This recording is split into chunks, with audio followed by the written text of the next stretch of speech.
Continue करते हैं अपने लेक्चर को मेंस्ट्रुअल साइकिल, जिसके अंदर में डिस्कस करने वाले अपन हेडिंग फेजेस को।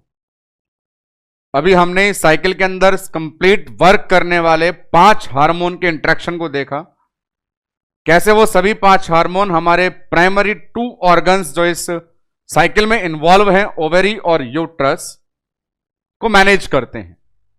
हेडिंग है phases of menstrual cycle. Multiple जगह, अलग अलग जगह आपको इसका बहुत सारे अलग अलग नामों से क्लासिफिकेशन मिलेगा। बहुत सारे फेज, कोई 3, 4, 5 ऐसे बताए जाते हैं। नाम भी कई सारे, menstrual phase, bleeding phase, proliferative phase, follicular phase, estrogen phase, progesterone phase, secretory phase, luteal phase, pre menstrual phase, post menstrual phase, stable phase, variable phase. तो एक बहुत सारा क्लस्टर हमारे सामने कलेक्ट हो जाता है कि यदि आइडियली सिंपलेस्ट वे में डिस्कस करना है तो फेजेस कितनी हैं, एकदम सिंपलेस्ट वे के अंदर। तो उसी को फॉलो करके अपन जहां लेक्चर स्टार्ट करेंगे। तो फेज कितनी होनी चाहिए ये आप डिसाइड करें, मैं आपको उसमें हेल्प करता हूं। सिर्फ जैसा अपन ने अभी तक की पढ़ाई में समझा, कैसे कैसे मेजर दिनों में वेरिएशन होता है, उस बेस पे अपन फेज डिसाइड करेंगे। तो फर्स्ट ऑफ ऑल ये अपन देखें कि साइकिल में फर्स्ट डे, मैंने मेंशन किया साइकिल के अंदर एक फर्स्ट डे, और फर्स्ट डे उसे डिक्लेयर करते हैं जिस दिन फीमेल को ब्लीडिंग स्टार्ट होती है। ब्लीडिंग स्टार्ट होती है, ये ब्लीडिंग फीमेल में नॉर्मली या मैक्सिमम 5 डेज तक कंटिन्यू होकर के स्टॉप हो गई। तो हमारे पास डे आ गया 5th वन, 5वां दिन। 1 से 5 दिन ब्लीडिंग हुई है, 5 दिन के बाद ब्लीडिंग स्टॉप हो गई है और अगले 28 दिनों तक कोई ब्लीडिंग नहीं हो रही है। तो अपन आगे चलते हैं। फर्स्ट डे पे स्टार्ट किया क्योंकि ब्लीडिंग स्टार्ट हुई थी। 5th डे बोर्ड पे क्यों लिखा? क्योंकि उस दिन ब्लीडिंग स्टॉप हुई थी। इसके बाद अपन आगे बढ़े तो साइकिल में नेक्स्ट जहां आपने को रुकना होगा वो दिन होगा 14th डे। और 14th डे इसलिए होगा क्योंकि ये मिड ऑफ द साइकिल जो है वो ओव्यूलेशन डे है। साइकिल में होने वाले धुआंधार बहुत सारे चेंजेस को एक तरफ रख के हमें यह पता होना चाहिए कि साइकिल को पढ़ने का पर्पज है सेकेंडरी oocyte का निकलना, और सेकेंडरी oocyte का निकलना कहलाता है ओव्यूलेशन। और ओव्यूलेशन एक नॉर्मल साइकिल में होता है 14th डे पे, 14वें दिन। तो अपन 14th डे रुक गए, और 14th डे के बाद जब अपन आगे बढ़े तो हम जाके रुकेंगे साइकिल के कंप्लीट होने पे, और वो दिन होगा 28th। इसका कहने का मतलब है आइडियली जो एक साइकिल होती है फीमेल को वो पूरी 28 डेज की होती है। इंडियन कैलेंडर के हिसाब से 28 डेज की एक मेंस्ट्रुअल साइकिल बताई जाती है नॉर्मल फीमेल में, और इस 28 डेज में वेरिएशन भी हो सकता है, और वेरिएशन की रेंज होती है 21 से 35 डेज तक। वेरिएशन की रेंज का मतलब है यदि एक फीमेल की साइकिल 21 डेज और 35 डेज के बीच में वेरी करती है, मतलब किसी को साइकिल 22 दिन की है, किसी की साइकिल 25 दिन की है, किसी की साइकिल 30 दिन की है, 32 दिन की है, 34 दिन की है, तो सारे जो मैंने दिन बोले वो 21 से 35 के बीच में ही थे, अलग से नहीं थे। तो यदि ऐसा है तो वो साइकिल मानी जाएगी अपने पास में नॉर्मल। एग्जैक्ट दिन कितने होते हैं? तो आंसर है 28 डेज। अब हमने साइकिल के 28 दिनों में 4 दिन को अपने आप को स्टॉप किया। हमने फर्स्ट डे लिखा ब्लीडिंग स्टार्ट, 5th डे लिखा ब्लीडिंग स्टॉप, 14th डे लिखा ओव्यूलेशन, 28th डे लिखा साइकिल फिनिश। तो 28 दिन की साइकिल में 4 दिन अपन रुके हैं। फेज कितनी होती है?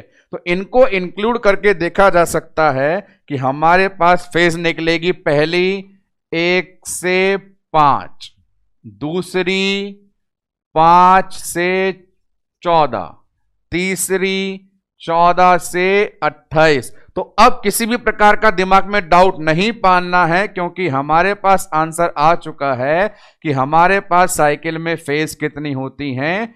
3 फेज होती हैं, जिनके बहुत सारे नाम लेक्चर डिस्कशन के अंदर आपको एक्सप्लेन किए जाएंगे। Ideally A menstrual cycle is classified और डिवाइडेड इनटू 3 फेजेस। नाम क्या है वो बात की बात है, हम डेज में पढ़ते हैं। फर्स्ट फेज कब से कब तक? 1 से 5। सेकंड फेज कब से कब तक? 5 से 14। थर्ड फेज कब से कब तक? 14 से 28। हमने 1 से 28 दिनों के अंदर ये 4 दिन ही क्यों सेलेक्ट किए हैं? क्योंकि इन 4 दिनों में ही मेजर माइलस्टोन वाला चेंजेस आता है। तो इसको आइडिया बना करके हम पढ़ने के लिए तैयार हो चुके हैं कि हम साइकिल में पढ़ेंगे 3 फेज। पहली फेज 1 से 5 चलेगी, सेकंड फेज 5 से 14 चलेगी, थर्ड फेज 14 से 28 चलेगी। और उन फेज के अंदर उन्हीं 2 ऑर्गन जिनके नाम है यूट्रस और ओवेरी में एक साथ 5 हार्मोन के द्वारा चेंज देखने को मिलेगा। तो कंटिन्यू करते हैं 1 बाय 1 एक एक फेज का डिस्कशन। फर्स्ट फेज को लेकर के आते हैं। फर्स्ट फेज अपने पास में, जैसा मैंने दिन बताया, कब से कब तक? 1 से 5 दिन। ये मैंने लिखे दिन, और दिन के बाद मैं लिखूंगा फेज का नाम। तो फेज का नाम होने वाले चेंजेस के आधार पे 1 से 5 दिनों में फीमेल को होती है ब्लीडिंग, तो फेज का नाम भी लिख दिया ब्लीडिंग फेज। बड़ी सिंपल सी कैलकुलेशन है। 1 से 5 वाले दिन फीमेल को वेजाइनल ब्लीडिंग होती है, तो नाम दे दिया bleeding phase, first phase. Menstrual cycle को हर आम जनता जानती है, उसको होने वाली ब्लीडिंग से। वो ब्लीडिंग चलती है 5 दिन, शुरुआत के 5 दिन, और फेज का नाम ब्लीडिंग फेज हो गया। अगली चीज, उसी ब्लीडिंग से फीमेल को पता चलता है कि उसका पीरियड स्टार्ट हो गया, महीना स्टार्ट हो गया। तो महीना स्टार्ट होने का मतलब है, एक नाम और आप यहां पे ऐड करके दे सकते हैं, इसी ब्लीडिंग इसी महीने को आप लोग नाम देंगे मेंस्ट्रुअल फेज। मेंस्ट्रुअल यहां पे जो शब्द है वो इंडिकेट करता है ब्लीडिंग को, महीने को, कि मंथ स्टार्ट हो गया है। यह अपने पास फर्स्ट फेज है। आ जाते हैं अब अपन डिस्कशन पे, कंटेंट पे। 1 से 5 ब्लीडिंग फेज, मेंस्ट्रुअल फेज। इन 5 दिनों में क्या होता है? Vaginal bleeding. तो this phase is characterized by presence of vaginal bleeding. 5 दिनों में ब्लड लॉस होता है। अब वेजाइनल ब्लीडिंग में जो ब्लड लॉस है उसके अमाउंट की रेंज है, और वो रेंज है लगभग 35 से 50 ml। शुरुआत के 5 दिनों में ब्लीडिंग होती है, ब्लीडिंग ही इसका मेन कैरेक्टर होता है। ब्लीडिंग का नॉर्मल अमाउंट है 35 से 50 ml, मेंशन किया गया।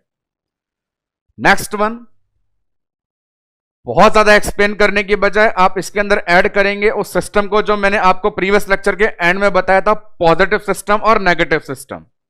याद करके जवाब देंगे। अपन ने क्या पढ़ा था सिस्टम के अंदर? यदि दिन चल रहे हैं 1 से 5, यदि दिन चल रहे हैं 1 से 5, तो सिस्टम कौन सा है? नेगेटिव। नेगेटिव सिस्टम है, मतलब हार्मोन का लेवल क्या होने वाला है? लो हार्मोन का लेवल होने वाला है। और हार्मोन का लेवल लो होगा तो वहां पे एंडोमेट्रियम में ग्रोथ होगी या डैमेज होगा? डैमेज होगा। ये फेज पिछली फेज का रिजल्ट होती है, पर यहां पे एक लाइन लिखने से 4 चीजें इजीली एक्सप्लेन हो सकती है। आप लिख दें, this phase follow the principle of negative feedback.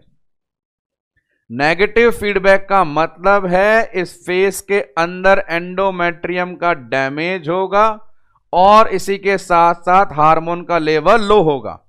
आपसे पूछा भी जाए 1 से 5 हार्मोन का लेवल कैसा होता है? लो हार्मोन का लेवल होता है। और लो हार्मोन के कारण ही क्या चीज होती है? वहां पे डैमेज होता है। यहां डैमेज किसका हो रहा है? एंडोमेट्रियम का। अब एंडोमेट्रियम के डैमेज को और एक्सप्लेन करने के लिए बड़े गौर से यहां पे चीज देखेंगे। हमारे पास ये यूट्रस, क्योंकि अपन ने देखा ब्लीडिंग वाला डिपार्टमेंट यूट्रस संभालने वाला है, ब्लीडिंग का होना एंडोमेट्रियम के बनने टूटने पर निर्भर करता है और एंडोमेट्रियम का संबंध यूट्रस से होता है। यह अपन ने यूट्रन कैविटी बनाई। यहां मैं एंडोमेट्रियम मेंशन करता हूं कि यहां पे ये एंडोमेट्रियम है, यूट्रस की इनर मोस्ट लेयर है, और यही एंडोमेट्रियम को मैं ऐसा भी करके दिखा देता हूं। तो एंडोमेट्रियम को मैंने ये 2 नाम दिए गए हैं, 2 लाइनें बनाई हैं। ये कंडीशन तब है, फर्स्ट वाली कंडीशन, जब एंडोमेट्रियम ग्रोथ नहीं कर रही है। ये चीज, इस एंडोमेट्रियम की लेयर को बोलते हैं अपन बेसल लेयर। एंडोमेट्रियम की फर्स्ट लेयर, बेसल लेयर। इस बेसल लेयर का साइज देख लीजिए कितना सा है, इतना सही है जितना हमने लाइनिंग के अंदर बताया है, सिर्फ ये वाला साइज, ये साइज है बेसल लेयर का, और ये साइज लगभग माना जाता है अपने पास 2 से 4 mm वाला। आगे बढ़ते हैं, इसी एंडोमेट्रियम को अपन ने बड़ा करके इतना भी दिखा दिया, इस लेवल पे भी लेकर के आ गए, इतना डिफरेंस है दोनों के बीच में।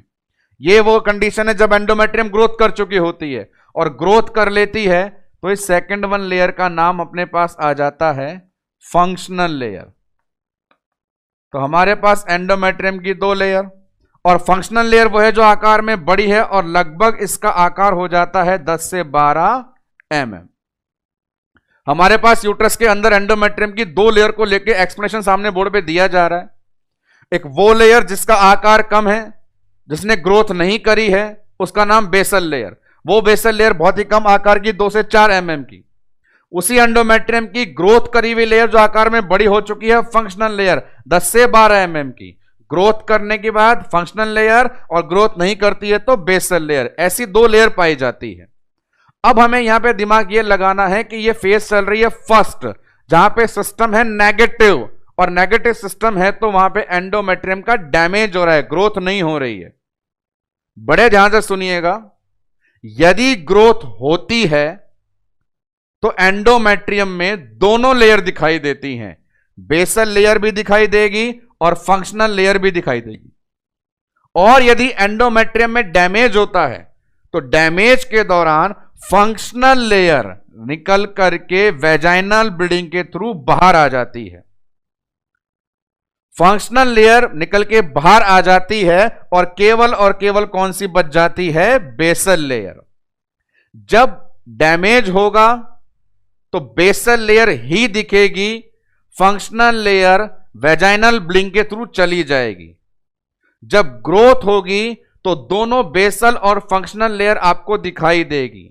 इस लाइन को आपको कंफर्म करना है कि जब हमारे पास ग्रोथ है तो बेसल और फंक्शनल लेयर दोनों हैं, और जब हमारे पास डैमेज है तो दिखाई देने वाली सिर्फ बेसल बचेगी और ब्लीडिंग में चली जाने वाली फंक्शनल लेयर होगी। यह एमसीक्यू पूछा जाता है, और क्योंकि हम जानते हैं यहां पे अपन पढ़ रहे हैं नेगेटिव फीडबैक, और नेगेटिव पढ़ रहे हैं मतलब डैमेज हो रहा है, तो डैमेज हो रहा है तो दोनों लेयर दिखेगी या एक लेयर दिखेगी, एक लेयर दिखेगी।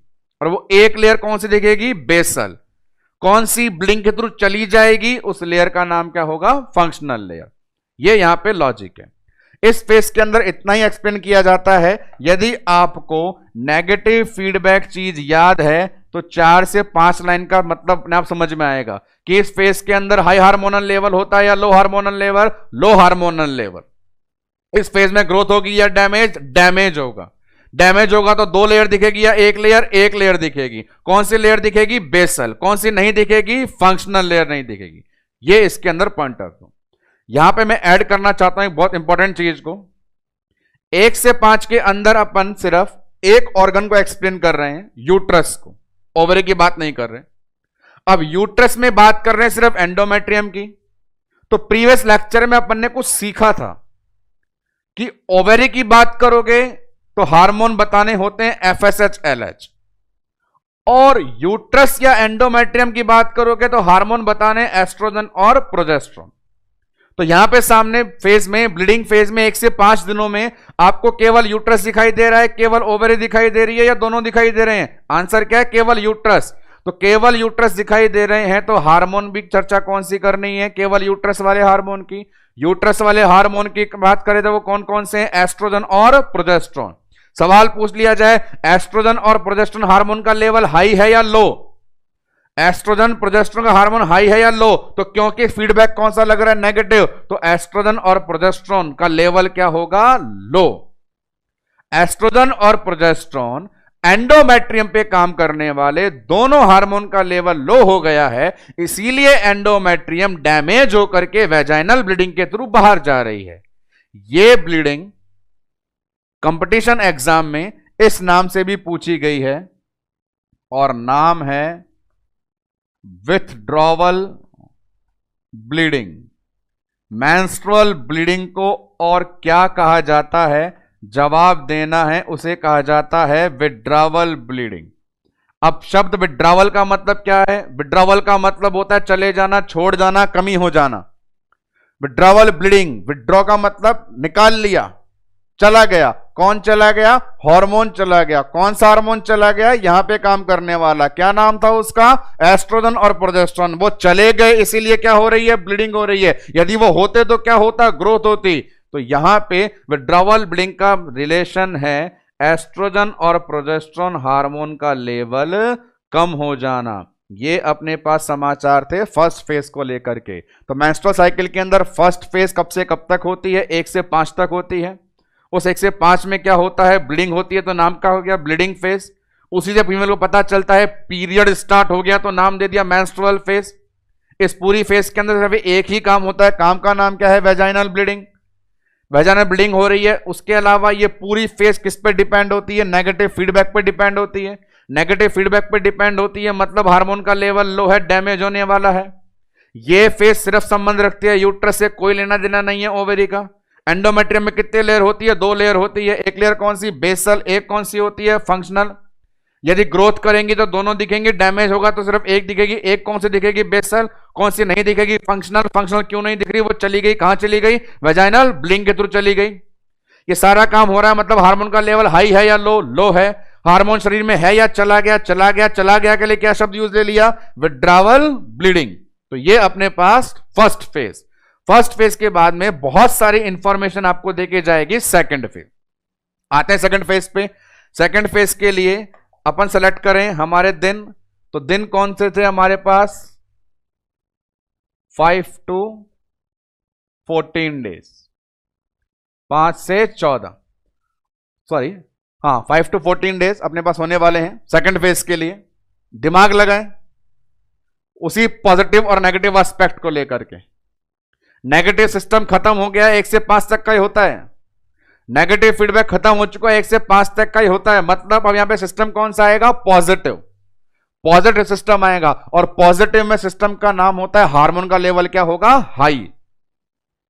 एक फीमेल ने अपनी लाइफ के साइकिल के 5 दिन ऐसे निकाल दिए जब शरीर में हार्मोन का लेवल था लो, और अब ऐसे दिन आने वाले हैं जिनमें हार्मोन का लेवल है हाई। वही सारे हार्मोन जो आपने पढ़े हैं। तो this phase is characterize by presence of hormone. इस फेज के अंदर मेन कैरेक्टर है कि हार्मोन प्रेजेंट होंगे, और जब हार्मोन आते हैं तो वो क्या क्या करके जाते हैं ये हमने पढ़ा है, उनका ही नजारा सामने देना है। Presence of hormone. अब हार्मोन आते हैं तो हमारे पास दोनों ऑर्गन पे काम होता है। कौन कौन से 2 ऑर्गन मेंस्ट्रुअल साइकिल के? पहला ऑर्गन ओवेरी, दूसरा ऑर्गन यूट्रस। 2 ही ऑर्गन है, दोनों पे काम होगा। अब हार्मोन का लेवल हाई है तो काम क्या होगा देखें। ओवेरी के अंदर हार्मोन आने से क्या होता है? फॉलिकल बड़े होते हैं। यूट्रस के अंदर हार्मोन आने से क्या होता है? एंडोमेट्रियम बड़ी होती है। ओवेरी के अंदर हार्मोन आते हैं तो फॉलिकल बड़े होते हैं, यूट्रस के अंदर हार्मोन आते हैं तो एंडोमेट्रियम बड़ी होती है। उसी बेस पे इस फेज का नामकरण किया गया है। नामकरण सुने, नाम देते हैं अपन एंडोमेट्रियम की ग्रोथ होना, प्रोलिफेरेटिव फेज। यहां पे प्रोलिफेरेशन शब्द का मतलब है ग्रोथ, और ग्रोथ किसकी हो रही है दोस्तों? ग्रोथ हो रही है एंडोमेट्रियम की। इसके अलावा ओवेरी में काम करेगी तो कौन बड़ा होगा? फॉलिकल। तो नाम दे दिया फॉलिक्यूलर फेज। तो सेकंड फेज के कितने हैं नाम? सेकंड फेज के हमारे पास 2 हैं नाम। कौन कौन से नाम? प्रोलिफेरेटिव और फॉलिक्यूलर फेज। प्रोलिफेरेटिव शब्द का मतलब क्या है? ग्रोथ होना। ग्रोथ किसकी हो रही है? एंडोमेट्रियम की। फॉलिकुलर का मतलब क्या है? फॉलिकल डेवलप होना। फॉलिकल कहां डेवलप हो रहे हैं? ओवेरी में। आप यहां पे वही सारे चेंजेस देखेंगे जो प्रीवियस लेक्चर में आपने हार्मोनल एक्शन पे देखे थे। दिन चल सेकंड सिस्टम काम कर रहा है पॉजिटिव, पॉजिटिव काम करेगा तो फीडबैक हाई चल रहा है लेवल हार्मोन का, हाई हार्मोनल लेवल हो गया।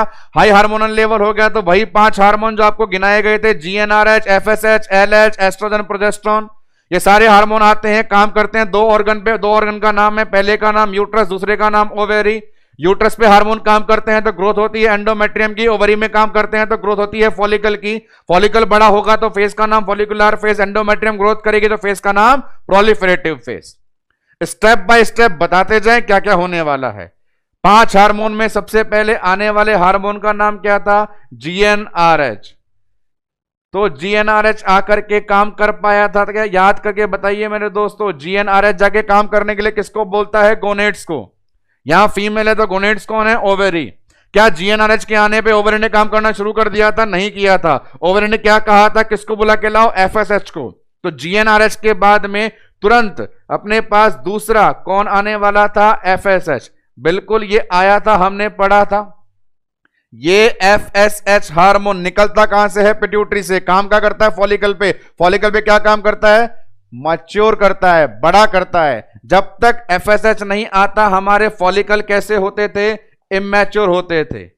और उस इमैच्योर फॉलिकल को ये अपना एफएसएच हार्मोन बड़ा करके किसमें चेंज कर देता था? मैच्योर के अंदर कर देता था। मैच्योर फॉलिकल का नाम आपको बता दिया गया, क्या होता था? ग्राफियन फॉलिकल होता था। और ग्राफियन फॉलिकल का आकार कितना होता था? 20 mm।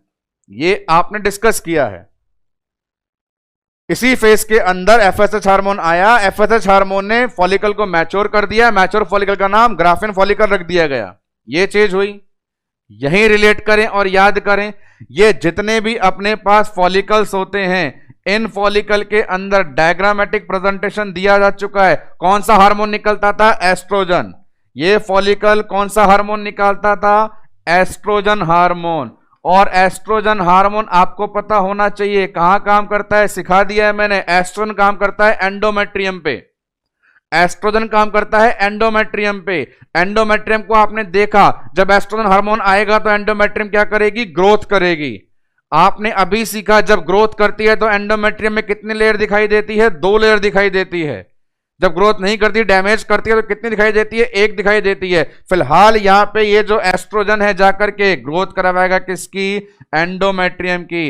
एस्ट्रोजन ने जाके करवा दी ग्रोथ एंडोमेट्रियम की। दिन चल रहे हैं 5 से 14, मतलब उस एंडोमेट्रियम की ग्रोथ करवाई है जो अभी डैमेज हुई थी। 1 से 5 में एंडोमेट्रियम क्या हुई थी? डैमेज। 5 से 14 में एंडोमेट्रियम क्या हो रही है? ग्रोथ। एंडोमेट्रियम ग्रोथ क्यों हो रही है? क्योंकि हार्मोन करवा रहा है। कौन सा? एस्ट्रोजन। ये एस्ट्रोजन हार्मोन कहां से निकला? फॉलिकल से। फॉलिकल को बड़ा किसने किया? एफएसएच ने। एफएसएच को किसने बुलाया? जीएनआरएच ने। ये एंडोमेट्रियम वो वाली है जो अभी कुछ देर पहले टूटी थी। तो इस प्रकार अपन एक टर्म बोलते हैं कि एस्ट्रोजन के आने से एंडोमेट्रियम में ग्रोथ हो जाना। एस्ट्रोजन के आने से एंडोमेट्रियम में ग्रोथ हो जाना मतलब पिछली बार जो टूटी थी उसका हिसाब हो जाना। तो इसी का नाम अंदर ही अंदर रख देते हैं रिकवरी फेज। रिकवरी फेज कोई अलग सी फेज नहीं है, सिर्फ ये पूछा जाता है रिकवरी फेज साइकिल की कौन सी फेज में आती है? फर्स्ट में, सेकंड में, थर्ड में। आपको पढ़ा रहा हूं मैं, साइकिल में 3 ही फेज होती हैं। 1 से 5, 5 से 14, 14 से 28। सामने बोर्ड पे जो भी डिस्कशन चल रहा है वो चल रहा है कौन से दिन को लेकर के? 5 से 14 दिन को लेकर के। 5 से 14 दिन के अंदर एस्ट्रोजन के आने से एंडोमेट्रियम ने ग्रोथ करी। एंडोमेट्रियम का ग्रोथ करना, उस एंडोमेट्रियम का ग्रोथ करना जो अभी 5 दिन पहले टूटी थी, कहलाएगा रिकवरी फेज। ये काम हुआ। अब देखें यहां पर अगला काम क्या होने वाला है? अगला काम एलएच हार्मोन आने वाला है। पर उसके लिए एक बहुत इंटरेस्टिंग लाइन है, बड़े ध्यान से सुनेंगे। 5 दिन से 14 दिन के बीच में एफएसएच काम करे जा रहा है और काम करके फॉलिकल को बड़ा बड़ा बड़ा बड़ा बड़ा बड़ा सबसे बड़ा बना दिया ग्राफियन फॉलिकल।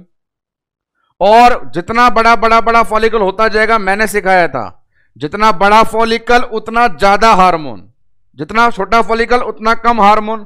तो दिमाग लगाइए, जब बन गया है ग्राफियन फॉलिकल तो हार्मोन भी क्या निकल रहा है? मैक्सिमम। एस्ट्रोजन क्या है? बहुत ज्यादा हो गया है। तो यहां पे एक बहुत अच्छी लाइन है, हाई एस्ट्रोजन कब होगा? जब फॉलिकल एकदम मैच्योर हो जाएगा। ये हाई एस्ट्रोजन कुछ स्पेसिफिक काम करता है। आइडियली एक मेंस्ट्रुअल साइकिल में ग्राफियन फॉलिकल लगभग 12वें दिन बनके तैयार हो जाता है। आइडियली एक मेंस्ट्रुअल साइकिल में ग्राफियन फॉलिकल 12वें दिन बनके तैयार हो जाता है। 12वें दिन फॉलिकल मैच्योर है, साइज 20 mm मैक्सिमम है, तो निकलने वाला एस्ट्रोजन भी बहुत हाई है। यह बहुत ज्यादा एस्ट्रोजन का लेवल होना और ग्राफियन फॉलिकल का बनना, हमें इतना भी पता होता है कि ग्राफियन फॉलिकल के अंदर ही सेकेंडरी oocyte है। हाई लेवल ऑफ एस्ट्रोजन दो काम करता है। फॉलिकल से निकलने वाला एस्ट्रोजन पिट्यूटरी को जाके मैसेज देता है, क्या कि आप अपने अंदर से जो हार्मोन निकाल रहे थे FSH, उसे निकालना बंद करो, क्योंकि फॉलिकल मैच्योर हो चुका है, और आप अब निकालना शुरू करो LH। यहां मार्कर से मार्क कर रहा हूं, गौर कीजिएगा। FSH को बोल रहा है बंद हो जाओ और LH को बोल रहा है आ जाओ, और ये दोनों काम करने वाला हार्मोन कौन सा है? एस्ट्रोजन। और ये लाइन आपके कॉम्पिटिटिव एग्जामिनेशन पॉइंट से बहुत इंपॉर्टेंट है। इवन अपने एनक्लेक्स लेवल के अंदर भी विथ रेशनल इसको पूछा गया है कि high level of oestrogen result into, high level of oestrogen result into. पढ़ाई गई सारी बात की समरी फटाक से कर दीजिए कि जब एस्ट्रोजन का लेवल हाई होता है तो वो क्या करता है? वो जाके पिट्यूटरी को बोलता है कि FSH को निकालना तो बंद कर दो और LH को निकालना शुरू कर दो। FSH को बंद इसीलिए कर दो क्योंकि फॉलिकल मैच्योर हो चुका है। LH को निकालना इसीलिए शुरू कर दो क्योंकि मैच्योर फॉलिकल के अंदर सेकेंडरी oocyte दिखाई दे रहा है, तो फॉलिकल को फटने का समय आ गया है, और फॉलिकल को फोड़ने का काम कौन करता है? LH। इस रिश्ते को देख करके हार्मोन आपस में रिश्ता बनाते हैं कि दो हार्मोन आपस में प्रेम कर रहे हैं या विरोध कर रहे हैं, प्रेम कर रहे हैं या विरोध कर रहे हैं। तो ज्यादा एस्ट्रोजन हुआ तो LH को भगा दिया, तो FSH को भगा दिया तो FSH बोलेगा कि ये बेकार आदमी है, तो रिश्ता खराब हो गया। ये खराब रिश्ता कहलाता है हमारे पास में नेगेटिव फीडबैक। इसी प्रकार हाई लेवल ऑफ एस्ट्रोजन ने LH को बुला लिया, LH बोला कितना बढ़िया आदमी है, मुझसे प्यार करता है, बुला रहा है, इस फीडबैक को बोलते हैं पॉजिटिव फीडबैक। तो एस्ट्रोजन ने दोनों के साथ कैसा रिश्ता निभाया? एग्जामिनर के मूड में यही सवाल बनके आपकी परीक्षा में आया, जिसका जवाब देके मेरे छात्रों ने सरकारी नौकरी में सिलेक्शन पाया। तो बात यहां ये चल रही है, एस्ट्रोजन का FSH के साथ रिलेशन नेगेटिव, एस्ट्रोजन का LH के साथ रिलेशन पॉजिटिव। नेगेटिव इसलिए क्योंकि भगा रहा है, पॉजिटिव इसलिए क्योंकि बुला रहा है। तो तैयार हो जाइए अगले आने वाले हार्मोन के लिए। अगला आने वाला हार्मोन कौन सा है? LH। आता नहीं है भैया, बुलाना पड़ रहा है। तो अपन डिस्कस कर रहे हैं second phase, proliferative phase, follicular phase. जैसा मैंने बताया, इस फेज के अंदर सारा का सारा काम किसके द्वारा किया जाता है? हार्मोन के द्वारा, वही किया जा रहा है। Proliferative phase, follicular phase. Hormone का लेवल हाई है, सबसे पहले कौन आता है? GnRH। काम इससे नहीं हुआ, किसको बुलाया? FSH। FSH ने किसको बड़ा कर दिया? इमैच्योर से मैच्योर बना दिया।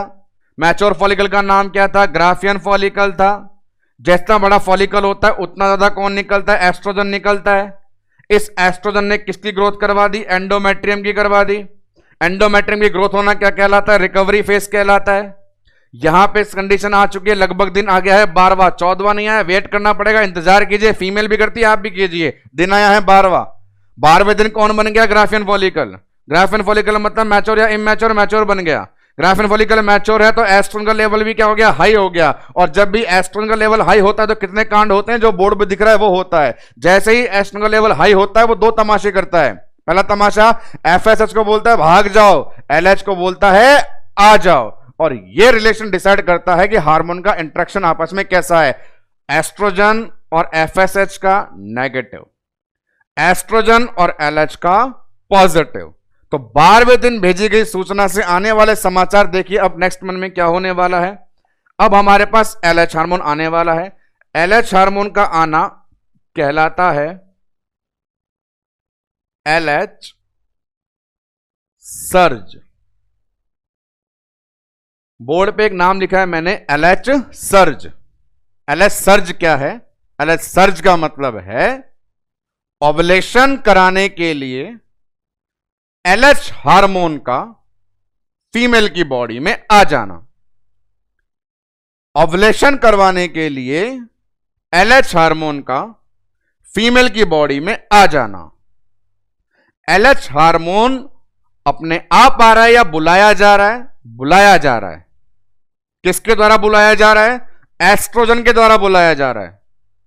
वह एस्ट्रोजन कब बुला रहा है? जब उसका लेवल कैसा है? हाई है। और वो दिन कौन सा था? 12वां। तो एक होता है LH हार्मोन का रिलीज होना, और दूसरा होगा उस हार्मोन का लेवल मैक्सिमम होना। उसको लेकर के दो लाइनें होती है हमारे पास। ये चीज बोर्ड पे लिखता हूं। एक मैंने लिखा स्टार्ट, और दूसरा आपको लिख दिया मैंने मैक्सिमम। निकलना कौन से दिन शुरू करेगा और काम कौन से दिन करेगा? काम नहीं, कांड करेगा ये। निकलना कौन से दिन शुरू करेगा और काम कौन से दिन शुरू करेगा? तो सिंपल डेज पूछे जाएं तो डेज बड़े सिंपल हैं। निकलना कौन से दिन? 12वें दिन। और काम कौन से दिन? 14वें दिन। बिकॉज ओवुलेशन डे कौन सा होता है? 14th डे होता है। LH हार्मोन फीमेल की बॉडी में निकलना कौन से दिन स्टार्ट करेगा? 12वें दिन। और काम कब करेगा? 14वें दिन। उसको लेके इन दो का जवाब दे सकते हैं। स्टार्ट के सामने 10th डे, मैक्सिमम के सामने 14th डे। पर यहां पे थोड़ा सा ये चीज है कि डेज ना बता के आवर्स बताए गए हैं। तो आवर्स देखें, आवर्स में बोला गया स्टार्ट होता है 32 से 36 घंटे पहले। ओवुलेशन के 32 से 36 घंटे पहले निकलना शुरू करता है, और मैक्सिमम होता है 10 से 12 घंटे पहले। LH सर्ज से हमारे पास क्वेश्चन है, और क्वेश्चन इसके स्टार्ट से नहीं है, क्वेश्चन है इसके मैक्सिमम से। ये जो चीज सामने है यहां से MCQ अराइज हुआ है। तो लिखी हुई 3 लाइनों को दोबारा सुन लीजिए। LH सर्ज का मतलब है ओवुलेशन करवाने के लिए LH हार्मोन का ब्लड में आना। उसको लेके दो बातें हैं, कब वो आना शुरू करता है, कब उसका लेवल मैक्सिमम हो जाता है। दिनों में बताना हो तो आना शुरू करेगा 12वें दिन और काम करेगा 14वें दिन। यहां पे आवर्स में बताया है 32-36 आवर पे निकलना शुरू, 10 to 12 आवर पे मैक्सिमम हो जाता है। सवाल बना है मैक्सिमम से, मैंने मार्क कर दिया है बोर्ड पे, आपको भी वही ध्यान रखना है। LH सर्ज का मैक्सिमम लेवल कब होता है? ओवुलेशन के 10-12 घंटे पहले। चलिए अब LH हार्मोन आ गया, तो आते ही क्या करवाता है? ओव्यूलेशन। LH हार्मोन ने आकर के बॉडी में क्या करवाया? ओव्यूलेशन। जैसा मैंने सिखाया था आपको, हार्मोनल इंटरेक्शन में ग्राफियन फॉलिकल पे अटैक करेगा और सेकेंडरी oocyte रिलीज होगी। तो अब ओवुलेशन से बनने वाले MCQ। ओवुलेशन का मीनिंग क्या होता है? ओवुलेशन का मीनिंग क्या होता है? ओवुलेशन का मीनिंग है इसका निकल जाना, सेकेंडरी oocyte। सेकेंडरी oocyte किसके अंदर था? ग्राफियन फॉलिकल में। ग्राफियन फॉलिकल में, ग्राफियन फॉलिकल के अंदर सेकेंडरी oocyte है। अंदर की चीज बाहर तभी आती है जब बाहर की चीज फट जाती है। तो जब तक ग्राफियन फॉलिकल फटेगा नहीं, सेकेंडरी oocyte निकलेगा नहीं। तो हमारे LH हार्मोन ने ओवुलेशन करवाया। ओवुलेशन का मतलब है सेकेंडरी oocyte को रिलीज करवाया। और ये रिलीज कब करवाया? जब इसने रप्चर किया फॉलिकल को। रप्चर किया फॉलिकल को तो रिलीज हो गया सेकेंडरी oocyte। और इसके अलावा आपको याद हो, मैंने बताया भी था, ये जो फॉलिकल रप्चर हुआ है, इसी फॉलिकल को मॉडिफाई करके LH हार्मोन किसको बना के जाता है? Corpus luteum. तो देखिए धड़ाधड़ धनाधन हार्मोन आते जा रहे हैं और अपने जलवे बिखेरते जा रहे हैं। हमारे पास इस वाली शीट में अवेलेबल है हार्मोन कौन सा? LH। LH हार्मोन ने क्या क्या किया सब कुछ बोर्ड पे लिखा हुआ है। सबसे पहली बात, LH आता है या बुलाना पड़ता है? बुलाना पड़ता है। बुलावा कौन भेजता है? एस्ट्रोजन भेजता है। कौन से दिन भेजता है? 12वें दिन भेजता है। काम कौन सा दिन करेगा? 14वें दिन करेगा। क्या काम करेगा? ओवुलेशन करेगा। ओवुलेशन का मतलब क्या होता है? ओवुलेशन का मतलब होता है सेकेंडरी oocyte का रिलीज होना, रप्चर फॉलिकल का होना। और जैसे ये चीज हो जाती है तो हमारे पास ये फॉलिकल किस में चेंज हो जाता है? कॉर्पस ल्यूटियम में। ये चीज मैंने कई बार आपको हाईलाइट करके मार्क करके बताई है। मोस्ट इंपॉर्टेंट क्वेश्चन है कि LH जब तक नहीं आया तब तक वो कौन था? फॉलिकल। LH जब आ गया तो क्या बन गया? वो कार्पस ल्यूटियम। ये चीज कहलाती है हमारे पास मॉडिफिकेशन। मॉडिफिकेशन का मतलब होता है चेंज कर देना। चीज वही थी, मॉडिफाई करके जानने लग गए उसे किसी और नाम से। ये काम करवाता है अपने पास में LH हार्मोन। और ये सब चीजें हो रही है हमारे पास कौन से दिन? 14th day. Second phase of cycle कब से कब तक? 5 से 14। सेकेंड फेज कब से कब तक? 5 से 14। क्या देखा इन 5 से 14 वाले दिनों में अपन ने? हमने देखा सबसे पहले 5 से 14 में बहुत सारे हार्मोन आने वाले हैं। हार्मोन में पहला कौन सा आया? GnRH आया। GnRH ओवरी को बोलता है काम करो, ओवरी बोलती है फॉलिकल को बड़ा करो। फॉलिकल को बड़ा करने के लिए कौन आता है? FSH। FSH ने किसको बड़ा कर दिया? फॉलिकल को। क्या बना दिया? Graafian follicle. जैसे फॉलिकल बड़ा होगा हार्मोन कौन सा निकलता है? एस्ट्रोजन। एस्ट्रोजन ने किसको बना दिया? एंडोमेट्रियम को रिकवर कर दिया। इस एस्ट्रोजन के हाई लेवल ने कितने काम किए? 2 काम किए। बंद किसको किया? FSH को। बुलाया किसको? क्या कहलाता है? LH सर्ज कहलाता है। निकलना शुरू 12वें दिन, काम करना 14वें दिन। टाइम पूछेगा आवर्स के अंदर, आवर्स में आंसर देना है। जहां सवाल बनता है 10 से 12 घंटे पहले। जैसे LH आएगा कौन सा काम हो जाएगा? ओवुलेशन। ओवुलेशन कौन सा दिन होता है? 14वें दिन। ओवुलेशन का मतलब है अंडा फूटना, फॉलिकल रप्चर करना, और निकलेगा कौन? Secondary oocyte। यहां पे ये फॉलिकल जो है मॉडिफाई होकर के क्या बनाएगा? Corpus luteum. ये सारा काम कौन से दिन चल रहा है? 14वें दिन चल रहा है। अब इसी 14वें दिन अपन एक चीज देख सकते हैं कि पूरी साइकिल के अंदर हम पूजा की आरती की थाली लेकर के जिसका इंतजार कर रहे थे उस शख्सियत का नाम था सेकेंडरी oocyte। हमें इस मेंस्ट्रुअल साइकिल में इस फीमेल के शरीर में अंदर होने वाले धुआंधार चेंजेस को देखते रहना है और यह भी जानना है कि इस पूरी साइकिल में इंतजार किसका कर रहे हो? Secondary oocyte। दोस्तों बने रहना टारगेट पे, हमें वही चाहिए। जैसे सेकेंडरी oocyte आया है उसकी आरती उतारना शुरू कर दो। तो बात करते हैं, हमारे पास सामने अवेलेबल है सेकेंडरी oocyte और पूछते हैं भैया बता तेरे मन में क्या है? हर महीने हर फीमेल नॉर्मल साइकिल के तहत 14वें दिन अपनी बॉडी में रिलीज करती है सेकेंडरी oocyte। अब ये सेकेंडरी oocyte रिलीज हुआ है ग्राफियन फॉलिकल से। एक सेल है और बोल रहा है मैं जानता हूं कि आप तो मेरा इंतजार कर रहे हैं। अब खुद के बारे में बता रहा है ये। इसका लाइफ स्पान है 12 से 24 घंटे। 12 से 24 घंटे तक ये सेल अवेलेबल रहेगी। अवेलेबल का मतलब, लाइफ साइकिल का मतलब इसके बाद ये डेड हो जाएगी। 12 से 24 घंटे तक सेकेंडरी oocyte फीमेल की बॉडी में अवेलेबल है। 12 से 24 घंटे तक यदि आप इसका यूज करो तो ठीक, नहीं तो ये डेड हो जाएगी। सेकेंडरी oocyte का फ्यूचर क्या होने वाला है वो डिपेंड करता है स्पर्मेटोजोआ पे।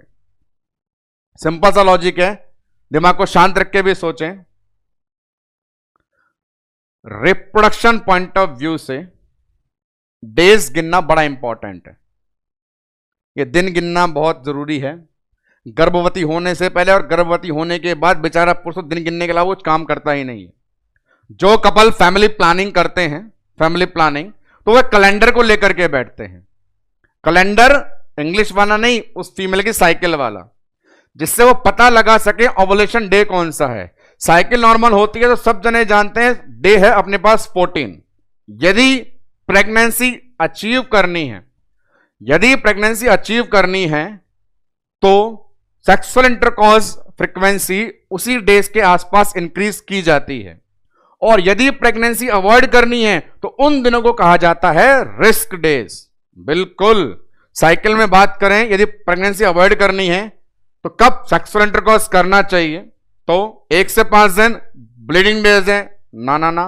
5 के बाद 6, 7, 8, 9, 10, 11, 12, हाँ हाँ हाँ। लेकिन 12 के बाद में कभी हो सकता है 12, 13, 14, 15, 16, ना ना ना। कहने का मतलब ये डिपेंड करता है what you want. If you want to be pregnant और if you want to avoid the pregnancy. तो चीज ये है 14th डे रिस्क वाला day, highly fertile day, golden day, secondary उसट का डे आ चुका है और वो बोल रहा है मैं 12 से 24 घंटे के लिए आया हूं। तो यहां दो ही चीज है, या तो यहां पे स्पर्म अवेलेबल है प्रेगनेंसी चाहिए तो, और या यहां पे स्पर्म अवेलेबल नहीं है प्रेगनेंसी नहीं चाहिए तो। और ये एक बहुत सिंपल सी बात है, हम तो फीमेल को प्रेग्नेंट करने के पीछे इसलिए पड़े हैं क्योंकि हम तो हमारे सब्जेक्ट की बात कर रहे हैं। सब्जेक्ट नो डाउट प्रेगनेंसी से ही स्टार्ट होता है, पर एक कॉमन सी थिंकिंग है, एक फीमेल को अपनी पूरी जिंदगी में 400 बार साइकिल आती है और वो प्रेग्नेंट 1 या 2 बार ही चाहती है। तो कहने का मतलब है हर मेंस्ट्रुअल साइकिल में नॉर्मली ये सेकेंडरी oocyte स्पर्म से नहीं मिल पाता है। ज्यादा दुखी होने की जरूरत नहीं है, हर मेंस्ट्रुअल साइकिल में ये सेकेंडरी oocyte स्पर्म से नहीं मिल पाता है। और वो नहीं मिल पाता है मतलब ये सेकेंडरी oocyte यहां पे तड़प तड़प के मर जाता है। आया था किसके लिए? स्पर्म के लिए आया था, सोचा था, ख्वाब देखे थे बड़े बड़े, सेकेंडरी oocyte आएगा, स्पर्म से मिलेगा, प्रेगनेंसी होगी, लड्डू बटेंगे, पर ऐसा काम नहीं करना, हमें साइकिल कंटिन्यू करनी है। तो हर नॉर्मल फीमेल के अंदर 14वें दिन आने वाला सेकेंडरी oocyte 12 से 24 घंटे के बाद में मर जाता है। वो इसलिए मर जाता है क्योंकि उसे स्पर्म नहीं मिल पाता है और हमारी साइकिल कंटिन्यू हो जाती है। और यदि स्पर्म मिल चुका होता तो वहां पे फीमेल प्रेग्नेंट हो जाती, और प्रेग्नेंट हो जाती तो ओबीजी स्टार्ट हो जाती। तो फिलहाल डिस्कशन ये करना है कि आपको ओबीजी स्टार्ट करनी है या साइकिल खत्म करनी है। तो डेफिनेटली पहले साइकिल खत्म करनी है, आफ्टरवर्ड हम ओबीजी को स्टार्ट करेंगे। तो this one is the secondary oocyte future, और ये सारी इंफॉर्मेशन सेकेंड फेज के बारे में, second phase of menstrual cycle. 14 दिन तक का कार्यक्रम कंप्लीट हुआ और अब अपन आते हैं साइकिल की लास्ट फेज पे, थर्ड फेज। कब से कब तक? हमारे पास दिन आ गए हैं 14 to 28, 14 से 28 दिन का बात करना शुरू कर रहे हैं। इससे पहले दिमाग में होना चाहिए कि क्या क्या अभी तक हो गया। ब्लीडिंग हो गई या होने वाली है, होके चली गई। हार्मोन कौन कौन सा चला गया? एफएसएच है या नहीं?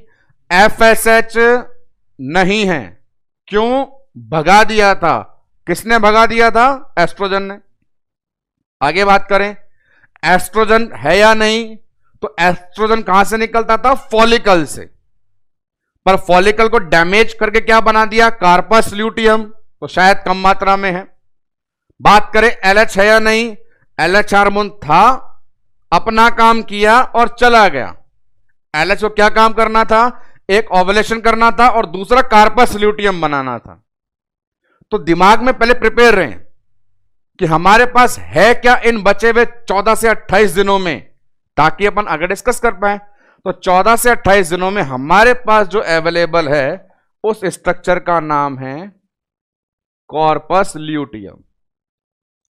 जो करना है इसके साथ कीजिए। हमारे पास अब बचे हुए दिनों में एक ही सहारा है, उसका नाम है कॉर्पस ल्यूटियम। और शायद इसी कॉर्पस ल्यूटियम के कारण हम इस फेज का नाम दे देते हैं ल्यूटियल फेज। देख लो, रिश्ते में दोनों बहनें लग रही हैं। कॉर्पस ल्यूटियम, ल्यूटियल के अलावा इसी फेज का नाम और दिया जाता है सिक्रिएटरी फेज। तो अभी तक अपन ने हर फेज के दो दो नाम पढ़े हैं। फर्स्ट फेज का नाम पढ़ा मेंस्ट्रुअल फेज और उसी को बोला ब्लीडिंग फेज। सेकंड फेज का नाम पढ़ा आप लोगों ने फॉलिकुलर फेज, उसी को बोला प्रोलिफरेटिव फेज। थर्ड फेज को आपने पढ़ रहे हैं सामने बोर्ड पे ल्यूटियल फेज, उसी का नाम दे रहे हैं सिक्रिएटरी फेज। ये अपने पास थर्ड फेज है। थर्ड फेज में हमारे पास इंपॉर्टेंट स्ट्रक्चर कौन है? Corpus luteum. अब देखें यहां पे क्या क्या होता है। कॉर्पस ल्यूटियम जो स्ट्रक्चर अवेलेबल है वो हार्मोन रिलीज कर रही है। अब कौन सा? ये कॉर्पस ल्यूटियम वही है जो पहले क्या थी? Graafian follicle. Corpus luteum and में आई है, इससे पहले बहुत कुछ हो चुका है। कॉर्पस ल्यूटियम से कौन सा हार्मोन निकलता है उसकी लैंग्वेज में गौर करें। कॉर्पस ल्यूटियम से दो हार्मोन निकलते हैं, दो हार्मोन कौन कौन से? एक अपने पास बात करें प्रोजेस्टेरॉन, और दूसरा हार्मोन एस्ट्रोजन। अब इनमें पूछें मेजर कौन सा निकलता है? दो तो निकलते हैं, पर मेजर कौन सा निकलता है? तो सोचने वाली बात है। Corpus luteum major hormone progesterone ही निकालती है, पर क्योंकि कार्पस ल्यूटियम कुछ दिन पहले ग्राफियन फॉलिकल थी, इसीलिए वो थोड़ी मात्रा में एस्ट्रोजन निकालती है। तो अमाउंट वाइज यदि आपको इंडिकेट करना हो हाई अमाउंट और लो अमाउंट को लेकर के, तो प्रोजेस्टेरॉन को लिख सकते हैं इसका अमाउंट हाई है और इसका अमाउंट कंपैरेटिवली लो है। और ऐसा क्यों है? क्योंकि कार्पस ल्यूटियम जानी जाती है प्राइमरीली निकालने के लिए प्रोजेस्टेरॉन हार्मोन, प्राइमरीली। और क्योंकि कार्पस ल्यूटियम पहले ग्राफियन फॉलिकल थी, इसलिए स्मॉल अमाउंट में कौन सा हार्मोन निकलता रहता है? एस्ट्रोजन। तो सवाल दो प्रकार से बनेगा दोस्तों, दोनों प्रकार के सवाल को ध्यान से सुने। पहला सवाल, कार्पस ल्यूटियम कितने हार्मोन निकालती है? केवल एस्ट्रोजन, केवल प्रोजेस्टेरॉन, या दोनों? तो आंसर जाएगा दोनों, निकालती तो दोनों है। अगला सवाल बने, कार्पस ल्यूटियम मेजर हार्मोन कौन सा निकालती है? तो दोनों में मेजर हार्मोन कौन सा बताएंगे आप लोग? प्रोजेस्टेरॉन। तो कुल मिला के यहां पर जिस हार्मोन की चर्चा करना बाकी रह गया है वो हार्मोन प्रोजेस्टेरॉन है। गौर भी कर ले, हमारे पास 5 हार्मोन में 4 का खेल पूरा हो चुका है। कैसे? जीएनआरएच आके गया, एफएसएच आके गया, एलएच आकर के गया, एस्ट्रोजन का काम देख लिया, बचा कुचा काम किसका देखना है? प्रोजेस्टेरॉन का। तो थर्ड फेज में ओवुलेशन के बाद वाले दिनों में 14 से 28 वाले दिनों में आपको डिस्कशन करना है किसको लेकर के? प्रोजेस्टेरॉन को लेकर के। तो बोर्ड पे अब अपन लिखते हैं, यहां पे हमारे पास कौन सा हार्मोन आने वाला है? Progesterone major. कॉर्पस ल्यूटियम ने निकाले दोनों, पर मेजर हार्मोन कौन सा है? Progesterone hormone. अब प्रोजेस्टेरॉन हार्मोन की क्वालिटी सुनिए, एक बहुत इंपॉर्टेंट चीज इसे बताया जाता है। प्रोजेस्टेरॉन को कहा जाता है मेंटेनेंस ऑफ प्रेगनेंसी हार्मोन। ये बहुत इंपॉर्टेंट टैगलाइन है, मैं लिख देता हूं बोर्ड पे। प्रोजेस्टेरॉन को कहते हैं maintenance of pregnancy hormone. Pregnancy का मीनिंग है वही फर्टिलाइजेशन होना। प्रेगनेंसी अचीव होती है जब फर्टिलाइजेशन होता है। फर्टिलाइजेशन होता है जब सेकेंडरी oocyte को स्पर्म मिलता है। यहां हमारे लेक्चर में मेंस्ट्रुअल साइकिल में 14वें दिन आपको गौर करना था, क्या हमारे सेकेंडरी oocyte को स्पर्म मिला था? हमने क्या बोला? नहीं मिला। सेकेंडरी oocyte तड़प के मर गया, पर नहीं मिला। नहीं मिला मतलब फीमेल प्रेग्नेंट है या नहीं है? फीमेल प्रेग्नेंट नहीं है। प्रेग्नेंट नहीं है तो उसे मेंटेन करने की जरूरत है क्या? वो भी नहीं है। तो फिर यहां पे आपसे बात करी जाए तो प्रोजेस्टेरॉन हार्मोन की आपको रिक्वायरमेंट है या नहीं? तो समरी में बिल्कुल यही आंसर है एग्जैक्टली कि हमें प्रोजेस्टेरॉन हार्मोन की रिक्वायरमेंट नहीं है। वो इसीलिए नहीं है क्योंकि वहां पे प्रेगनेंसी नहीं है, पर क्योंकि कार्पस ल्यूटियम है तो एक बार तो प्रोजेस्टेरॉन लेकर के आएगी। हमें प्रोजेस्टेरॉन चाहिए या नहीं चाहिए ये हमने डिसाइड कर लिया कि अनप्रेग्नेंट है तो प्रोजेस्टेरॉन नहीं चाहिए, पर उससे पहले प्रोजेस्टेरॉन बोल रहा है ठीक है नहीं चाहिए तो नहीं आ रहा, तुम्हें नहीं चाहिए मैं नहीं आ रहा, पर कम से कम जो मुझे तुमने नाम दिया है उसका मतलब तो बता दो। अरे मेरे बारे में कुछ इंपॉर्टेंस ही तो बता दो, मैं करने क्या वाला होता हूं, उसके बाद पसंद आऊं तो मत रखो। तो नाम दिया तेरे को मेंटेनेंस ऑफ प्रेगनेंसी हार्मोन, तो चेक करते हैं प्रेगनेंसी मेंटेन कैसे करता है। तो उसके लिए बात यह है हमारा जो प्रोजेस्टेरॉन हार्मोन है काम क्या क्या कर रहा है। तो ये लिखा अपन ने प्रोजेस्टेरॉन, ये प्रोजेस्टेरॉन क्या करेगा, ये अपनी एंडोमेट्रियम में, वही वापस से जाएं यूट्रस के एंडोमेट्रियम में ग्रोथ करेगा। चल बढ़िया भाई, ग्रोथ कर ले। ग्रोथ करने के अलावा यहां पे न्यूट्रिशन इंक्रीज करेगा। न्यूट्रिशन इंक्रीज, अब न्यूट्रिशन का मीनिंग क्या होता है? किसी भी ऑर्गन को मिलने वाले न्यूट्रिशन का मतलब होता है उस ऑर्गन के अंदर होने वाली सप्लाई से। न्यूट्रिशन का मीनिंग वो नहीं है कि हमने खा लिया ओरली प्रोटीन, फैट, कार्बोहाइड्रेट और हमें न्यूट्रिशन मिल गया। यहां न्यूट्रिशन का मीनिंग है ऑर्गन सप्लाई। तो प्रोजेस्टेरोन हार्मोन आकर के काम कर रहा था कौन से ऑर्गन पे? एंडोमेट्रियम पे। तो उसी एंडोमेट्रियम के अंदर क्या बढ़ेगा? न्यूट्रिशन। उस एंडोमेट्रियम में क्या इंक्रीज कर दी? सप्लाई। और सप्लाई का मतलब है वहां पे इसने क्या इंक्रीज कर दिया? सर्कुलेशन। सर्कुलेशन मतलब ब्लड, ब्लड का अमाउंट और ब्लड वेसल्स। प्रोजेस्टेरोन हार्मोन के आने से एंडोमेट्रियम के अंदर सर्कुलेशन के थ्रू न्यूट्रिशनल सप्लाई बढ़ जाती है। माना कि जब तक प्रोजेस्टेरोन नहीं आया था तो एंडोमेट्रियम को 30-50 ml ब्लड पर मिनट मिल रहा था। जब तक प्रोजेस्टेरोन नहीं आया था तो एंडोमेट्रियम को 30-50 ml वाली सप्लाई मिल रही थी। लेकिन जैसे ही प्रोजेस्टेरोन आता है तो उसी एंडोमेट्रियम के अंदर सप्लाई बढ़ करके ज्यादा हो जाती है। यह प्रोजेस्टेरोन का काम होता है, सप्लाई को इंक्रीज करना। इसी सप्लाई से एक बहुत इंपॉर्टेंट चीज होती है, रिलेशन करते हैं अपन बॉडी टेम्परेचर का।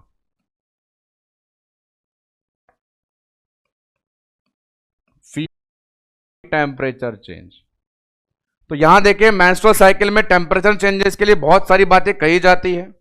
मैं आपको इसके इंपॉर्टेंट पॉइंट्स में बाद में बताऊंगा भी, पर फिलहाल थोड़ा यहां पे बताता हूं। बॉडी का टेम्परेचर कम या ज्यादा डिपेंड करता है हमारी बॉडी के अंदर होने वाले सर्कुलेशन से। यदि हमारी बॉडी के अंदर सर्कुलेशन अच्छा है, ब्लड सप्लाई अच्छी है, ब्लड अमाउंट अच्छा है, तो हमारी बॉडी का टेम्परेचर थोड़ा हाई होता है। ऐसे बोलते हैं गर्म खून है, वो चीज। यदि हमारी बॉडी के अंदर सर्कुलेशन कम है, ब्लड सप्लाई कम है, ब्लड लॉस हो गया है, तो बोलते हैं शरीर ठंडा पड़ गया है। तो ब्लड का अमाउंट कम या ज्यादा होने से बॉडी के टेम्परेचर पे फर्क पड़ता है। ब्लड का अमाउंट कम या ज्यादा होने से बॉडी के टेम्परेचर पे फर्क पड़ता है। यदि अमाउंट ज्यादा हो रहा है तो टेम्परेचर थोड़ा ज्यादा, और यदि अमाउंट कम हो रहा है तो टेम्परेचर थोड़ा कम। तो पूरी मेंस्ट्रुअल साइकिल में पहले दिन से आप गौर करेंगे, पहली बार हम बात कर रहे हैं ब्लड सप्लाई को लेकर के। और ये सप्लाई कब बढ़ रही है? प्रोजेस्टेरोन के आने से। और ये प्रोजेस्टेरोन कब आया है? ओव्यूलेशन के बाद। तो बहुत इंपॉर्टेंट क्वेश्चन पूछा जाता है, constant increase in temperature. Cycle में किसी फीमेल की बॉडी में कांस्टेंट इंक्रीज इन टेम्परेचर कब होगा? ओव्यूलेशन से पहले, ओव्यूलेशन के बाद? तो वहां डिसाइड कर लेना, टेम्परेचर का संबंध होगा सीधा सीधा किससे?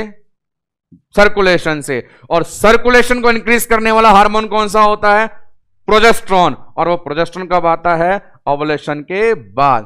तो एक फीमेल के अंदर मेंस्ट्रुअल साइकिल में टेम्परेचर लिखेंगे इंक्रीज आफ्टर ओव्यूलेशन। चलिए, ये हुआ एक रिलेशन। आते हैं वापस अपन नंबर और पे।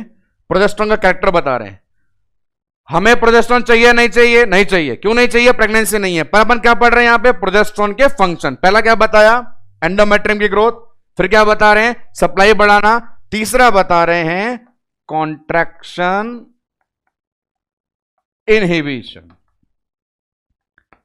कि जब तक प्रोजेस्टेरोन रहेगा तो यूट्रस नाम के ऑर्गन में या बॉडी के किसी भी स्मूथ मसल में कॉन्ट्रैक्शन जो होते हैं वो इनहिबिट रहते हैं।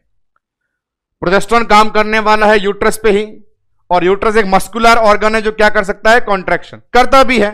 पर जितने दिन प्रोजेस्टेरोन रहेगा वो कॉन्ट्रैक्शन के लिए इन्हें मना करेगा। तो अब यहां पे एक समरी अपन गौर करते हैं थर्ड फेज को लेकर के। थर्ड फेज में देखें, थर्ड फेज का नाम दिया आपने ल्यूटियल फेज, सेक्रेटरी फेज, ठीक है, 14 से 28। थर्ड फेज में आने से पहले अपन ने यह सुन लिया था कि इससे पहले क्या क्या हो चुका है। इससे पहले जो हो चुका था वो हमें क्या देके गया था? कार्पस ल्यूटियम, ये देके गया था। ये कार्पस ल्यूटियम हार्मोन कौन कौन से निकालती है? 2 निकालती है, एस्ट्रोजन भी और प्रोजेस्टेरोन भी। ज्यादा मात्रा में कौन सा? प्रोजेस्टेरोन। कम मात्रा में कौन सा? एस्ट्रोजन। ज्यादा में क्यों? क्योंकि प्राइमरी हार्मोन यही है। कम में ये क्यों? क्योंकि कार्पस ल्यूटियम पहले ग्राफेन फॉलिकल थी। तो whole and sole major hormone कौन सा हो गया? प्रोजेस्टेरोन। प्रोजेस्टेरोन क्या बोलता है, नाम दिया है इसे मेंटेनेंस ऑफ प्रेगनेंसी हार्मोन, इतना बड़ा नाम दिया है इसे। यहां पे मैंने बोला कि प्रेगनेंसी का मतलब है फर्टिलाइजेशन होना चाहिए, फर्टिलाइजेशन का मतलब है कि सेकेंडरी oocyte को इस पर मिलना चाहिए, पर साइकिल में ऐसा होता है या नहीं होता, नहीं होता। तो हमें प्रोजेस्टेरोन चाहिए या नहीं चाहिए, नहीं चाहिए। पर उसे नहीं चाहिए भेजने से पहले यह देखना पड़ेगा कि जब वो आता है तो कितने काम करता है।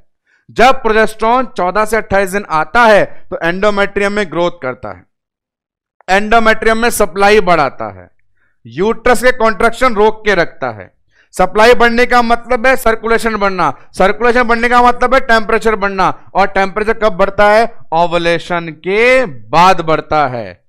ये सारी चीज चल रही है। तो इस थर्ड फेज में अब हमें सच्चाई बताने का समय आ गया।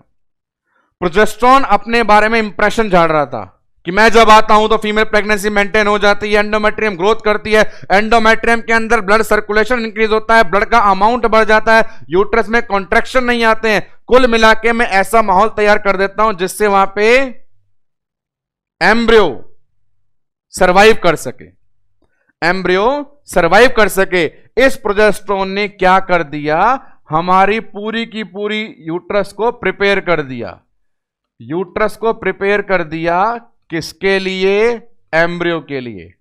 Progesterone prepare the uterus to receive the embryo. Progesterone बहुत खुश है कि मेरे अंदर इतनी सारी क्वालिटी है तो हर कोई मुझे जल्दी से एक्सेप्ट कर लेगा।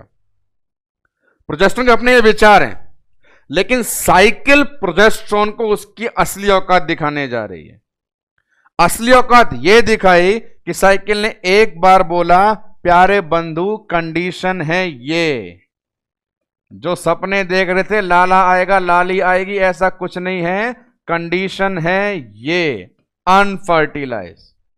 अनफर्टिलाइज कंडीशन है, मतलब वहां पे फर्टिलाइजेशन नहीं हुआ तो नहीं हुआ। जैसे ही ये पता चलेगा तो वहां पे हमें अब इस हार्मोन की जरूरत है या नहीं, हार्मोन की जरूरत नहीं है। तो अनफर्टिलाइज कंडीशन पता चलते ही 28 डेज पे फीडबैक कौन सा लग जाता है, नेगेटिव फीडबैक लग जाता है। और नेगेटिव फीडबैक लगने का मतलब है वही सारी चीज जो पहले दिन हुई थी। अंतिम लाइन को बड़े गौर से सुनना। तीसरी फेज में प्रोजेस्टेरोन अपने गुण 14 से 28 दिन तक लगातार गाता जा रहा है। 28वें दिन जाकर के कह देते हैं कि भैया कंडीशन अनफर्टिलाइज है। अनफर्टिलाइज है मतलब हमें आपकी जरूरत नहीं है, हार्मोन को भगा दो। हार्मोन का भगाने का मतलब है हाई हार्मोनल लेवल या लो हार्मोनल लेवल, लो हार्मोनल लेवल। तो फीडबैक कौन सा एक्टिवेट करना पड़ता है, नेगेटिव फीडबैक। और नेगेटिव फीडबैक कब से कब तक रहता है, तो याद कीजिए आपका एक्सप्लेन किया हुआ है, नेगेटिव फीडबैक होता है 1 से 5। तो एक बहुत इंपॉर्टेंट चीज है, साइकिल का 28वां दिन ही पहला दिन है। साइकिल का 28वां दिन ही पहला दिन है। ये बहुत इंपॉर्टेंट चीज है पूरी साइकिल को समरी करने के लिए। 28वें दिन वही सारा काम होता है जो पहले दिन होता है, या उल्टा बोल दीजिए पहले दिन वही सारा काम होगा जो 28वें दिन होता है। पहले दिन कौन सा फीडबैक, नेगेटिव फीडबैक। 28वें दिन कौन सा फीडबैक, नेगेटिव फीडबैक। 28वें दिन हार्मोन का लेवल क्या होगा, लो होगा। पहले दिन हार्मोन लेवल क्या होता था, लो हार्मोन होता था। जब भी लो हार्मोन होते हैं तो ग्रोथ होती है, डैमेज होता है, डैमेज होगा। यहां पर भी क्या शुरू हो जाएगा, डैमेज शुरू हो जाएगा। क्या सारे हार्मोन गए या कोई स्पेसिफिक हार्मोन गए, तो याद कीजिए कि अभी इन दिनों कौन सा हार्मोन चल रहा है, ज्यादा मात्रा में चल रहा है प्रोजेस्टेरोन, कम मात्रा में एस्ट्रोजन। तो नेगेटिव फीडबैक के दौरान सारे हार्मोन का लेवल 2 दिखाएंगे या 2 का दिखाएंगे, 2 दिखाएंगे। तो जो आपने पहले दिन पढ़ा वही सब 28वें दिन। अब कहानी सारी पूरा ये घूमना शुरू करेगी। कैसे, पहला दिन शुरू। पहला दिन का मतलब फर्स्ट फेज, कब से कब तक, 1 से 5। फीडबैक कौन सा, नेगेटिव। हार्मोन है या नहीं है, नहीं है। कितने हार्मोन है, 0 हार्मोन है। सबका लेवल क्या है, लो लेवल चल रहा है। 1 से 5 तक क्या चल रहा है, डैमेज चल रहा है। 5 के बाद कौन सी फेज आएगी, सेकंड फेज। कब से कब तक, 5 से 14। सबसे पहले कौन सा हार्मोन आ जाएगा, FSH। क्या बनाएगा, फॉलिकल। फॉलिकल क्या निकालेंगे, एस्ट्रोजन। किसकी ग्रोथ करवाएगा, एंडोमेट्रियम की। हाई लेवल ऑफ एस्ट्रोजन क्या करवाएगा, FSH को भेज देगा, LH को बुलाएगा, LH किस पर अटैक करेगा, ग्राफियन फॉलिकल पे, क्या निकालेगा, सेकेंडरी oocyte, क्या बनाएगा, कार्पस ल्यूटियम। कौन सी phase, third phase. Corpus luteum कौन सा हार्मोन मेजर निकालेगी, प्रोजेस्टेरोन, कौन सा माइनर निकालेगी, एस्ट्रोजन। कितने दिन तक, अगले 14 दिन तक। प्रोजेस्टेरोन हार्मोन की जरूरत है या नहीं है, नहीं है। फीमेल प्रेग्नेंट है या नहीं है, नहीं है। हार्मोन को रखें या भेज दें, भेज दो। भेजना हो तो फीडबैक पॉजिटिव या नेगेटिव, नेगेटिव। तो सारी थिंग वो समरी में लगातार चलती रहती है 1 से 28 दिन के बीच में, जो कंप्लीट साइकिल को रोटेशन में बनाती रहती है। जैसे ही प्रोजेस्टेरोन हार्मोन चला जाएगा, एंडोमेट्रियम की ग्रोथ रुक जाएगी। कुल मिला के वो सब उल्टा हो जाएगा जो इसके होने से होता है। अब एंडोमेट्रियम की ग्रोथ नहीं होगी, अब ब्लड सप्लाई नहीं बढ़ेगी, और अब कॉन्ट्रैक्शन नहीं रुकेंगे, उल्टा कॉन्ट्रैक्शन स्टार्ट हो जाएंगे। और स्टार्ट होने से फीमेल को वापस से क्या स्टार्ट हो जाएगी, ब्लीडिंग। सिर्फ और सिर्फ फेस पे कंसंट्रेट करें तो हमने इस पूरे लेक्चर में फेस को जो पढ़ा उनमें क्या क्या चेंज देखा, स्टार्टिंग से देखें सिर्फ फेज और फेस को। तो यहां देखे अपन ने पढ़े थे सबसे पहले कि साइकिल में फेज कितनी होती है। तो फेज के लिए साइकिल की नॉर्मल ड्यूरेशन कितनी बताई गई आपको, अपने 28 दिन की। 28 दिन के अंदर रेंज बताई गई थी 21 से 35 दिन की। 28 दिन की रेंज में अब देखिए फटाफट फेज बताइए अपन ने। पहले दिन क्या स्टार्ट, ब्लीडिंग। 5वें दिन ब्लीडिंग खत्म, 14वें दिन ओव्यूलेशन, 28वें दिन साइकिल खत्म। इस हिसाब से फेज कितनी बनी, 3 फेज। पहली फेज कब से कब तक, 1 से 5 तक। 1 से 5 में केवल और केवल क्या होगी, ब्लीडिंग। ब्लीडिंग का अमाउंट कितना, 35 से 50 ml। ये ब्लीडिंग होती है। सिस्टम कौन सा काम करता है, नेगेटिव फीडबैक। नेगेटिव फीडबैक है, ग्रोथ होगी, डैमेज होगा, डैमेज होगा। यूट्रस की एंडोमेट्रियम में कितनी लेयर, 2 लेयर। डैमेज होगा तो कितनी दिखेगी, 1 दिखेगी। ग्रोथ होगी तो कितनी दिखेंगी, दोनों दिखेंगी। यहां पे एंडोमेट्रियम में डैमेज हो रहा है हार्मोन के आने से या जाने से, जाने से हार्मोन का चले जाना, विड्रावल, ब्लीडिंग। जैसे 1 से 5 बुरा काल खत्म होता है, सेकंड फेज शुरू होती है, हार्मोन ही हार्मोन आते हैं। GnRH किसको बुला के भाग गया, FSH को। FSH ने किसको बनाया, ग्राफियन को। ग्राफियन ने किसको निकाला, एस्ट्रोजन को। एस्ट्रोजन ने किसी ग्रोथ करवाई, एंडोमेट्रियम की। अब ये एस्ट्रोजन दोगला व्यवहार निभा रहा है। ये एस्ट्रोजन किसको तो बुला रहा है, LH को। किसको भगा रहा है, FSH को। LH को जैसे बुलावा भेजेगा, LH आ जाएगा। LH क्या करने के लिए आता है, ओवुलेशन करने के लिए आता है। ओवुलेशन कौन सा दिन होता है, 14th डे होता है। जब ये ओवुलेशन करवाता है, उसके अलावा क्या बना के दे जाता है, कार्पस ल्यूटियम दे जाता है। और जैसे ही कार्पस ल्यूटियम दे जाता है, हमारे पास में स्टार्ट हो जाती है कौन सी फेज, थर्ड फेज। इस कार्पस ल्यूटियम में थर्ड फेज शुरू कर दी। कार्पस ल्यूटियम 1 हार्मोन या 2 हार्मोन, 2 हार्मोन। ज्यादा मात्रा में प्रोजेस्टेरोन, कम मात्रा में एस्ट्रोजन। के अलावा मेजर जो प्रोजेस्टेरोन हार्मोन है, ये हार्मोन मेंटेनेंस ऑफ प्रेगनेंसी वाला है। अगले 14 दिन तक प्रोजेस्टेरोन हार्मोन निकलता रहेगा। वो इसलिए निकलता रहेगा ताकि अपने यूट्रस को प्रिपेयर कर सके एम्ब्रियो के लिए। कैसे प्रिपेयर करता है, ग्रोथ करवाता है, सप्लाई बढ़वाता है, कॉन्ट्रैक्शन रुकवाता है। लेकिन अपन उसे लास्ट में बोलते हैं ये सच्चाई नहीं है, क्योंकि हमारे पास कंडीशन कैसी है, अनफर्टिलाइज है। अनफर्टिलाइज कंडीशन है तो हार्मोन को वापस भेज देंगे। वापस भेज देंगे मतलब 28वें दिन वही होता है जो पहले दिन होता है। और क्योंकि समय का काल चक्र घूमता है, इसलिए साइकिल लगातार चलती रहती है। साइकिल के रुकने का एक ही रीजन होगा, जब फीमेल में प्रेगनेंसी वाली कंडीशन अचीव होगी। मेंस्ट्रुअल साइकिल को बेसिक फिजियोलॉजिकल प्रोसेस में तहत दोनों लेक्चर में आपको एक्सप्लेन किया गया है। अभी कुछ इंपॉर्टेंट सेगमेंट हैं जिन्हें एक्सप्लेन करना बाकी है, जिसमें कुछ फेजेस आती हैं, pre menstrual, post menstrual phases आती हैं, जिन्हें एक्सप्लेन करना बाकी है। पर अभी तक जितना पढ़ाया गया उस हिसाब से देखें कंप्लीट थिंग को, कि अपन पूरा समरी करें इन लेक्चर्स को, तो अपन पहुंचते हैं साइकिल की स्टार्टिंग से। साइकिल में सबसे पहले अपन ने देखा